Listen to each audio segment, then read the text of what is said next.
Donald Trump has pledged to end the war in Ukraine in a day. Well, thank you very much. As part of his bid to retake the presidency. First thing I'm going to do is call up Zelensky and call up President Putin, and I'm going to say, you got to make a deal. This is crazy. As part of his America First rhetoric, he's also threatened to revoke aid to Ukraine. And European allies fear that he'll push for Volodymyr Zelensky to give up territory to Russia. Kamala Harris has inherited Joe Biden's position to continue US support for the war, but there are question marks over her priorities. When I went to meet with President Zelensky, I've now met with him over 5 times. The reality is it has been about standing as America always should. It's a clear dividing line between the presidential candidates, but why doesn't Harris want to talk about it on the campaign trail? International doesn't apply to me. Maybe I'll focus my issues on here. We need to be with our allies. All elections about domestic issues.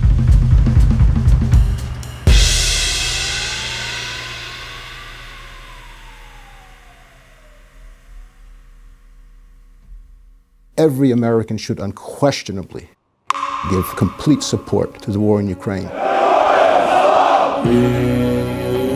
The city of Philadelphia, in the swing state of Pennsylvania, is home to one of America's largest Ukrainian communities. Eugene Luciu is president of the Philadelphia branch of the Ukrainian Congress Committee. Our national security should always be the first thing that we talk about in any presidential debate, but unfortunately it's become the last thing. The American public's view on the war and of US support for the war has changed. What is your view on that shift, and why do you think it's happened? We call it a manner of fatigue, which is very unfortunate. In essence, we need to be always present. It's our moral obligation as the leader of the free world to be present, to assist, and to fight for freedom and democracy. How much do you think this war fatigue that you describe can be attributed to Donald Trump and his kind of America First view of foreign policy? Is it a significant factor in the drop-off, or I would say in the failure to revitalize an interest in supporting Ukraine? Yes. But we don't hear necessarily from the other candidate, Vice President Harris, a constant. She has proclaimed that she will support Ukraine, but it hasn't become a heightened issue. But it should be. Do you think that the reason Kamala Harris doesn't talk about Ukraine very much on the campaign trail is because she thinks it's a vote loser among the public? The way you express it, I would argue that it is a significant factor, yes. Do you have concerns that the change in candidate from the Democrats will lead to a lower focus, a lesser focus on what's going on in Ukraine? Yes, President Biden has been to Ukraine multiple times, and he has always expressed a support for Ukraine. I believe that Vice President Harris has not had that exposure. This is not part of her, let's call it, ethos. And I think, given a choice, I think that President Harris would adopt the Biden doctrine towards Ukraine. But I just hope that she cranks it up. So we have an interview with Republican Congresswoman Victoria Spartz, who is a Ukrainian American, and she has been opposed to spending more money on Ukraine. She's voted against these aid bills. What are your thoughts on her position in this debate? And do you think that her views are shared by other Ukrainians? I'll be brutally honest. I think anybody who takes that stance, given her background, is doing it for political favor. I hate to say it because she's, in many ways, a sister of mine, right? I'm a Ukrainian. I consider myself 100% Ukrainian and 100% American. Great thing about this country, you can be both. She's both. It's a shame that she would behave in this way. And I think it's done for political gain, because if you don't follow directives, you don't get support. That stinging criticism was ringing in my ears as I made my way to DC to meet Victoria Spartz. She's the first Ukrainian-born member of Congress. She's a representative for the US state of Indiana, and she's got a very interesting perspective on the war in Ukraine.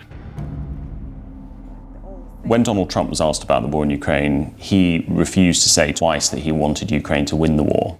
I wonder what you made of that. Well, listen, I kind of look like at people, it's not what they say, but what they do, and the policies and strategy. And President Trump, he has a very, unique style, how to deal with foreign leaders, how he deal with international issues, but actually it's been more effective than a lot of other presidents in the recent years. He's suggested that if he was to win the presidential election, he would bring the war to an end in one day, and it's assumed that that would be by getting Putin and Zelensky around a negotiating table. Some Americans and many Ukrainians have concerns about that. They think it would involve giving up Ukrainian territory to Russia. What do you think of that plan? It's not going to be resolved this easy. Probably could some things be, not escalated and, maybe have some way to at least not to further escalate the situation. But I don't think it's going to be the resolution. And I think that's going to be, continue for very long, unfortunately. So you think if Trump was to win the election, he would actually continue to support Ukraine, continue to send arms? He suggested that he wouldn't do that. I think he will want to figure out how he can stop that war, and I think he will have to drag Putin to the table, and Putin will agree to talk. And then how it's going to be reconciled is not going to be easy.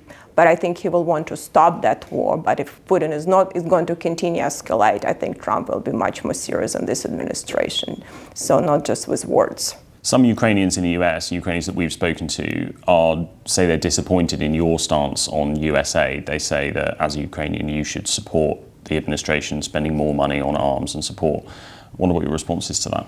Well, listen, as American Congresswoman, I will do things what is in the American interest of my country.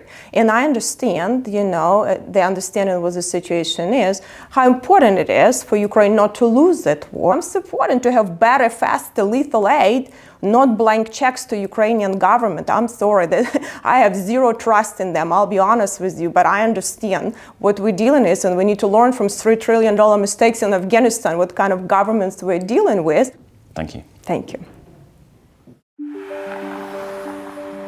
She was quite clear that although she's a Ukrainian American, when she talks to voters in her own congressional district, they're not really that interested in talking about where she's from and what's going on there now.